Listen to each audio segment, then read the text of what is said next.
Alors, Evan, bonjour, je me présente d'abord. Je suis monsieur Donald Olo. Donald, je suis agro-industriel. Moi, je transforme les matières premières comme l'arachide pour en faire de l'huile et du beurre et tout. Et donc, on est dans un programme où on espère pouvoir développer l'agro-industrie. Comme j'ai toujours dit, il n'y a pas d'agro-industrie sans qu'il y ait l'agriculture.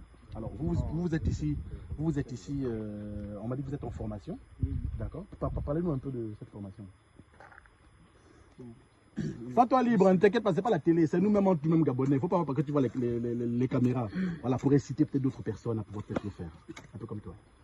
Moi, pour moi, c'est une faire l'agriculture. Moi, ça m'intéresse. Je me base plus sur le maïs, le maïs, le piment de Cayenne et la banane.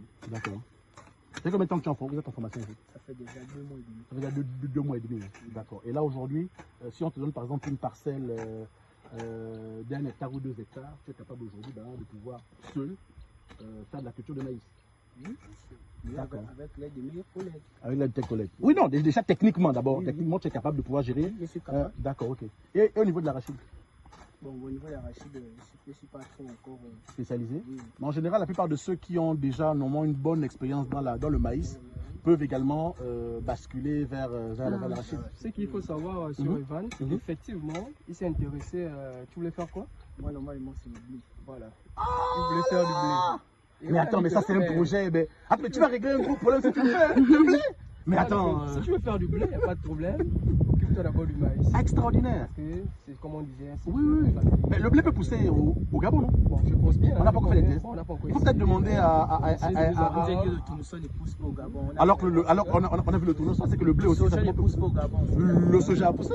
Mais ça veut dire que si on fait le blé, je crois qu'il y a un pays, d'Afrique de l'Ouest, je crois que c'est le Burkina, qui a commencé à faire des tests de production de blé, de plantation. Donc je pense qu'on peut faire le test.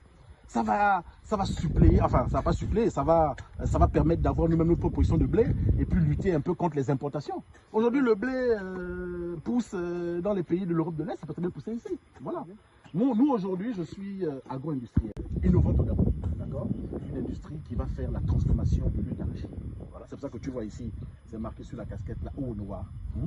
Eau noire, ça veut dire l'arachide de chez nous, l'arachide qui est produit de chez nous et qui est implanté. Et donc, en tant qu'agro-industriel, mon pouvoir à moi, c'est de transformer. Mais je ne peux pas transformer si toi, tu ne me donnes pas. Mais pour que toi, tu me donnes, il faut que tu plantes. Voilà. Maintenant, toi, quand tu plantes, il faut que tu sois sûr que dès que tu vas me faire sortir l'arachide, tu as des débouchés pour pouvoir faire quoi? Pour pouvoir trouver quelqu'un qui va l'acheter. À l'époque, si tu plantais le maïs aujourd'hui, ton maïs va directement aller dans le marché des mamans. Brut. Il va aller, ou alors la maman va prendre son premier étape de transformation, c'est qu'elle va faire bouillir, ou alors au pire, elle va faire griller pour le vendre. Nous, ce qu'on dit aujourd'hui, c'est que chaque Gabonais aujourd'hui doit se lancer dans l'agro-industrie pour donner de la valeur à ce que tu fais. Parce que quand tu vas me donner du maïs, moi je vais prendre quoi? Je vais transformer ça en huile, je vais transformer ça en beurre, je vais transformer ça sur différentes possibles. Donc moi je suis celui qui ajoute de la valeur à ce que tu fais. Mais si j'ai des machines, et que les machines qui sont là-bas, je n'arrive pas à l'utiliser, je reste là. Tu me mets au chômage. En fait, vous êtes en train de me mettre au chômage. Donc c'est à vous de faire en sorte que, et on va travailler en collaboration, pour faire en sorte que ce soit moi, que ce soit vous, les agriculteurs, ou que ce soit l'État. C'est pour ça que je parle à l'État. Pour dire non. Le président a dit, il faut qu'on transforme nos matières premières. Mais transformer là, c'est pas que transformer. Pour que transformer, il faut avoir de la matière première. C'est pour ça que vous êtes le premier de la chaîne de valeur les plus importantes. Moi, si vous ne produisez pas, je suis au chômage. Mais comme je refuse d'être au chômage, je peux devenir voir Evan, pardon, plante-moi. Donc aujourd'hui, nous avons un gros programme. Aujourd'hui, j'ai Owonoa, il y a une usine qui peut transformer 5000 tonnes d'arachide. Donc on est vraiment en train aujourd'hui de mettre en place un réseau qui va nous permettre d'avoir 5000 tonnes dans le Gabon. Tu comprends? Là, ce n'est plus une affaire de politique. C'est du concret. L'usine existe et les machines sont là. La seule chose qu'on demande, c'est que bon, quels sont les Gabonais qui veulent se lancer dans l'arachide? Moi. Oui. Bon, maintenant on dit à l'État, bon l'État, voilà une usine, voilà des Gabonais qui veulent transformer l'arachide. Bon, de quoi ils ont besoin? Ils ont besoin de parcelles. Ils ont besoin, même pas d'abord de parcelles, de formation. On forme d'abord, parce qu'on ne plante pas l'arachide comme on plante. Ils ont besoin de formation. Ils ont besoin de parcelles, ils ont besoin d'appui.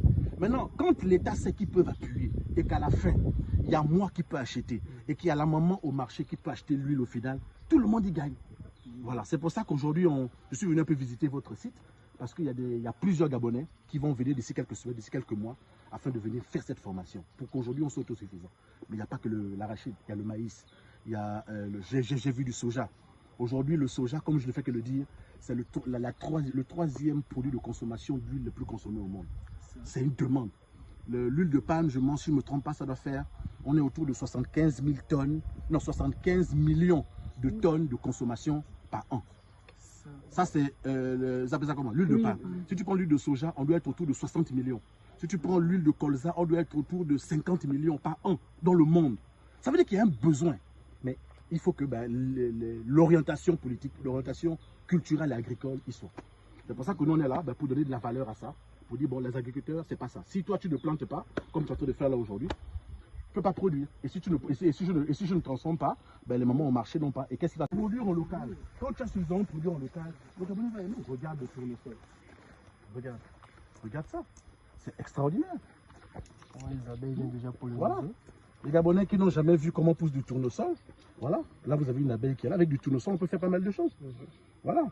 Chers Gabonais, chers futurs agriculteurs, chers futurs agro-industriels, voilà aujourd'hui des choses que nous pouvons faire au Gabon ici. Moi, je suis un agro-industriel. Comme je disais, un agro-industriel, moi, je transforme la matière première brute. Et il n'y a pas d'agro-industrie sans agriculture.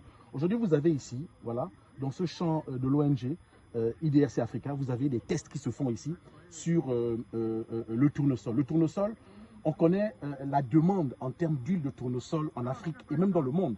Et il est capable de pousser ici.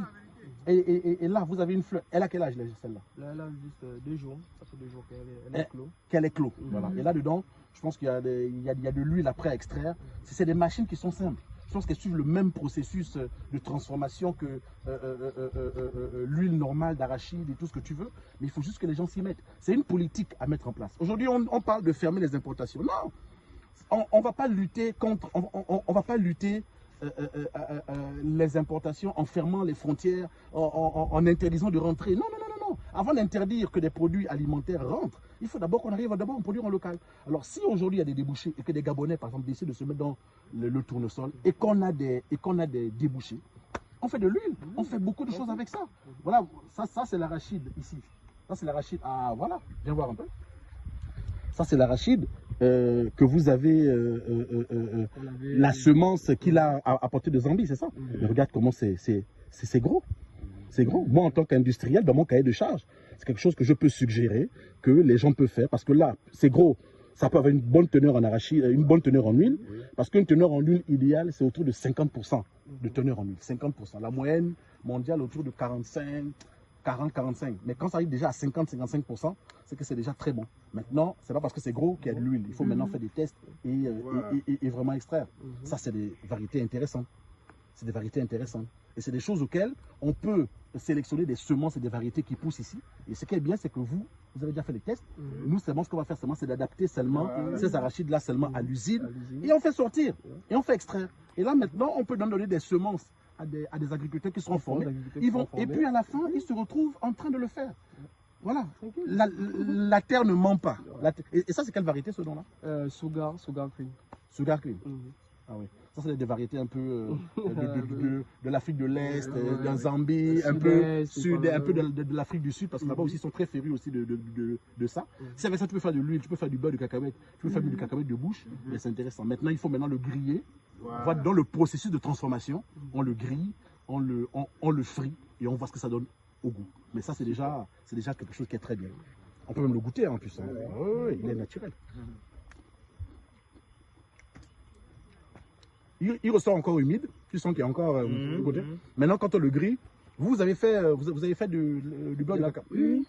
Ça ressort très bien. Oui, ça ressort très bien. C'est ce qui m'a... D'accord. Ok. Et l'huile ressort. Oui. Ben, c'est très bien. Non, on peut rentrer, maman. Il n'y a pas de problème. Nous, on est... Maman, viens, amène... On va commencer à récolter ce côté. Vous allez commencer à récolter ici. D'accord. Le premier âge là. D'accord. Après, on a une deuxième âge un peu plus de fond. Mhm. Après le deuxième âge, on a fait un troisième âge. D'accord. Et là, il y a le quatrième âge. Donc, on évolue, c'est comme ça que nous plantons. Et là même déjà, il y a un autre cinquième, il y a un sixième, ainsi de suite. Là où vous voyez les femmes là-bas, elles sont en train de planter. Elles sont en train de planter, d'accord. Le maïs. En fait, ce n'est pour ne pas être en rupture. Quand ça termine, on sait que là-bas, on prend le relais. Après là, ça prend le relais. Après, ça relais, ainsi de suite, ainsi de suite. Très bien. C'est comme ça qu'on a planifié notre programme de maïs Ici, là. Extraordinaire. Et c'est de l'arachide qui pousse ici. Regarde un peu, regarde la terre. C'est pas du jeu, regarde. Ça, c'est de la terre du Gabon. Et ça pousse, tu mets en terre, ça pousse. Regarde tout ça, regarde ce que ça donne. Et au final, quand tu regardes là, on peut le transformer. Parce que si tu veux aujourd'hui, la valeur ajoutée fait en sorte que ça fait passer le produit de l'étape brute, d'accord, et l'agro-industrie donne de la valeur ajoutée. Mais la valeur ajoutée, c'est qu'aujourd'hui, nous, en Afrique, qu'est-ce qu'on fait? Beaucoup de nos produits sont envoyés à l'étranger pour être transformés. Ce qui n'est pas normal. Aujourd'hui, on doit être capable de transformer. Mais ce qui fait transformer, ça, c'est quoi? C'est l'agro-industrie, c'est des machines qui permettent de... Voilà, regarde. Regarde, c'est du maïs d'ici, même si les gens connaissent. C'est du maïs du Gabon. Mais il faut juste... Mais le maïs ne poussera pas seul. Il faut que des gens décident de le planter. Et quand ils décident de le planter, moi, après, j'y gagne. Parce que j'ai des Gabonais qui le font. Il faut qu'ils arrivent à le faire. Si on fait des programmes simplifiés, pas des programmes à tue-tête avec des programmes de plus... Non, non, non, des programmes simplifiés, opérationnels. Le Gabonais se met et il gagne son argent. Tu gagnes son argent. Sur un... Bon, je ne connais pas bien tout ce qui est du maïs, mais sur un hectare de maïs, on peut récolter, on peut gagner combien comme ça, de fait que même de façon, dans une simulation économique simple. On peut dire, sur un hectare, on ne peut pas avoir moins de 2 millions de gagnants. Sur un hectare d'arachide. Et là, on parle de brut. Hein. Et là, on parle de brut.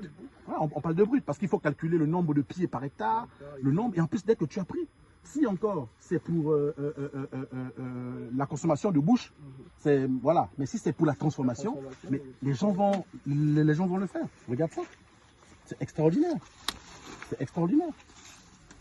Et là, moi, si je prends ça, je transforme. Je prends ça, je transforme.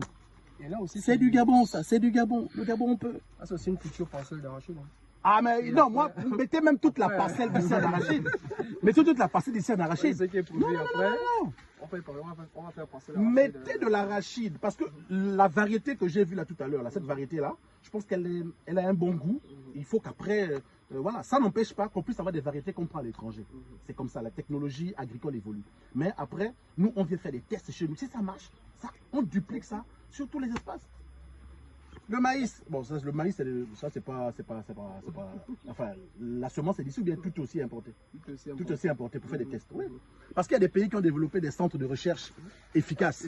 Voilà. Ils gagnent de l'argent. Tranquille. Ils gagnent de l'argent. Il faut juste avoir des débouchés qui peuvent le transformer. Et là, qu'est-ce qui nous amène à faire des tests? Les tests, c'est pour nous-mêmes, on a le bétail. Et le soja, le tournesol, l'arachide, le maïs, tout ça mélangé, ça nous permet de nourrir notre bétail. Extraordinaire. Donc vous voyez que quelque part, en même temps on fait des tests, des semences, en même temps c'est pour résoudre un problème bien particulier c'est intéressant. que nous rencontrons dans notre famille. On est dans un système intégré. Parce qu'aujourd'hui, pour expliquer également aux gens, c'est que tout ce qui est des produits oléagineux, on peut le retransformer pour pouvoir créer des produits dérivés qui permettent même d'alimenter le marché animal. Ça, c'est possible. Aujourd'hui, regarde par exemple avec l'arachide, et c'est pareil comme le soja. Quand vous extrayez, quand vous prenez l'arachide, vous avez la coque. Avec la coque, on peut nourrir les bétails avec. On peut même faire du bio-charbon. Vous avez l'huile qui peut ressortir. Quand tu extrais l'huile, tu as la matière solide. La matière solide, tu as des tourteaux qui sortent. Les tourteaux, on peut servir au monde animal. Tu peux tout faire avec l'arachide. Tu peux tout faire avec le soja. Il faut juste que les Gabonais décident. C'est pour ça que ce programme-là, le programme qu'on va mettre en place avec les autorités, c'est quelque chose qui prend un peu de temps parce qu'il faut s'assurer que lorsqu'on lance un programme, il ne faut pas que ce soit un feu de paille. Il faut que ça puisse permettre aux Gabonais de pouvoir s'autonomiser. Aujourd'hui, pour régler le problème du chômage au Gabon, c'est l'agriculture. Pour régler le problème du chômage au Gabon, c'est parce que tu sais, la terre. L'avantage avec la terre, c'est que tu n'as pas besoin de... La terre, là, c'est pour le Gabon. C'est-à-dire qu'aujourd'hui, on ne peut pas te refuser la terre dans un village. Un Gabonais qui veut travailler, tu arrives dans un village, je veux la terre, on ne peut pas te refuser de pouvoir faire l'agriculture. L'avantage, c'est que ce qui est bien, c'est que des entreprises comme nous, qui sommes transformateurs, nous, on est la caution. On est la caution morale pour dire que, bon, si je plante, qui achète? Mais tu as une entreprise agro-industrielle qui est là, qui peut transformer. Plante, on achète. Donc vraiment, c'est pour dire aux Gabonais, voilà ce qu'on peut faire. C'est des choses qui sont possibles. Arrêtons de chercher le travail à la fonction publique. La fonction publique, c'est saturé. Arrêtons de chercher dans le secteur privé. Le secteur privé, c'est aussi saturé. Il n'embauche que par occasion. Aujourd'hui, ce sur quoi le Gabon aujourd'hui peut se lancer demain, c'est ça. Mais il y a un gros combat. Parce que tous les produits qui sont importés, pour lutter contre les produits importés, il faut en produire. Et quand tu en produis, ça permet. chers Gabonais, ben voilà, c'est possible de le faire. On fait des vidéos dessus tous les jours. On fait des choses pour moraliser les jeunes. Voilà